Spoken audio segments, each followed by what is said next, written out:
या ठिकाणी चित्रकला परीक्षामध्ये इंटरमिजिएट परीक्षेमध्ये निसर्गचित्र हा नावाचा एक विषय आहे। त्यामध्ये निसर्गचित्रामध्ये विद्यार्थ्यांनी निसर्गातील कुठल्याही एका फांदींचं रेखाटन कसं करावं, त्यामध्ये मी या ठिकाणी सदाफुलीची फांदी तिचं रेखाटन कसं करावं व सदाफुलीच्या फांदीला आपण पेन्सिल रेखाटन करत असताना तिचं पेन्सिल शेडिंग करून ते चित्र कसं आपल्याला रेखांकित करता येईल हा भाग पाहायचा आहे। मी आता सुरुवात करत आहे। सदाफुलीच्या फुलांच्या पाकळीचं रेखाटन करत असताना सदाफुलीच्या पाकळींना 5 पानं असतात आणि 5 फुलं असतात आणि या फुलामध्ये 5 पाकळ्यांचं रेखाटन समान भागामध्ये कसं विभाजन करायचं आणि समान पाकळ्या कशा येतील हा भाग पाहायचा। ह्या 5ही पाकळ्या अगदी समान आकाराच्या असतात आणि हे रेखाटन करत असताना त्याला खालील बाजूंना जो आधार असतो ती त्याची एक फुलाला जोडून असणारी दांडी किती नाजूक असली पाहिजे। त्याचबरोबर या दांडीला लागून एक कळी आहे की ज्यामध्ये फूल प्राथमिक स्वरूपामध्ये असतं, अशी एक कळी देखील आपण काढली पाहिजे। आणि जसजसं आपण रेखाटन करतो, फूल असेल, कळी असेल आणि कळीला लागून जो फांदीचा भाग सुरुवात होतो आणि ह्या भागाला जसजसं तुम्ही खाली जाल तसतशा छोटे छोटे आपल्याला पानांचे रेखाटन करावे लागत असतात। वरील जे पान काढतो आपण त्याचा आकार आपला लहान असला पाहिजे। त्याच्यानंतरच्या खालील पानं जी आपण काढतो 2 नंबर, 3 नंबर, 4 नंबर, त्याचे पानांचे आकार तुम्हाला हळूहळू मोठे होत जातील।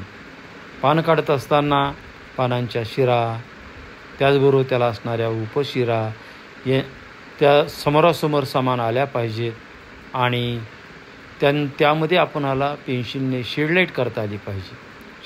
शेडलाईट हा जो भाग आहे तो म्हणजे त्रिमित आपल्याला आभास निर्माण करता आला पाहिजे। जे की आपण रंगाच्या साह्याने साकार करतो तो आपल्याला पेन्सिलच्या साह्याने साकार करता आला पाहिजे। म्हणून अगदी पानांच्या मध्य शिरेपासून तिच्या टोकापर्यंत एका बाजूने डार्क व दुसऱ्या बाजूने लाईट असं आपल्याला करता आलं पाहिजे। ही जी फांदी आहे तिचा जो आकार आहे तो अगदी योग्य असला पाहिजे। हे पान फांदीला आपण कसं जोडतो, पानाचा देठ अगदी फांदीला योग्य प्रमाणात आपल्याला जोडता आला पाहिजे आणि तो जोडल्यानंतर ते पान अगदी आपल्याला असं नैसर्गिक वाटलं पाहिजे की ते प्रत्यक्षात फांदीला जोडलेलं आहे। आता या ठिकाणी 3 नंबरचं पानाचं मी रेखाटन करत आहे। पान काढत असताना मी एक विचार केला आहे, पान तर सरळ आपण काढतो पण दुमडलेलं जे पान आहे, काही भाग आपणाला दुमडल्यानंतर कसा रेखांकित करता आला पाहिजे आणि ते दिसताना आपल्याला प्रत्यक्षात आपल्या ह्याच्यामध्ये दुमडलेलं पान काढता आलं पाहिजे आणि ते दिसताना अगदी ॲट्रॅक्टिव्ह दिसलं पाहिजे। त्याच्यानंतर खालील बाजूला 4 नंबरचं जे पान आहे फांदीचा बॅलन्स सांभाळून आपण ते पान काढलं पाहिजे। म्हणजे एकंदरीत आपल्या या ठिकाणी या कोऱ्या पेपरवर फांदींची जी रचना आहे ती अगदी प्रमाणबद्ध काढता आली पाहिजे।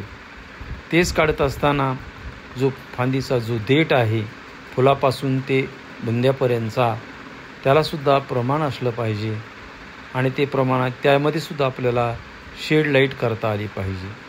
शेड आणि लाईट हा जो भाग आहे हा त्रिमिती दर्शवणारा भाग आहे आणि ह्यामध्ये अगदी सोपं माध्यम म्हणजे पेन्सिलच आहे। पेन्सिल आणि खोडरबर यांच्या माध्यमातून फांदीचं जे रेखाटन आपण करत आहोत, जे की आपल्याला रंगाच्या साह्याने छाया आणि प्रकाश दाखवायचा आहे, तो आपण या पेन्सिल शेडिंगच्या साह्याने तो सुद्धा त्रिमितीचा भास आपल्याला निर्माण करता येतो।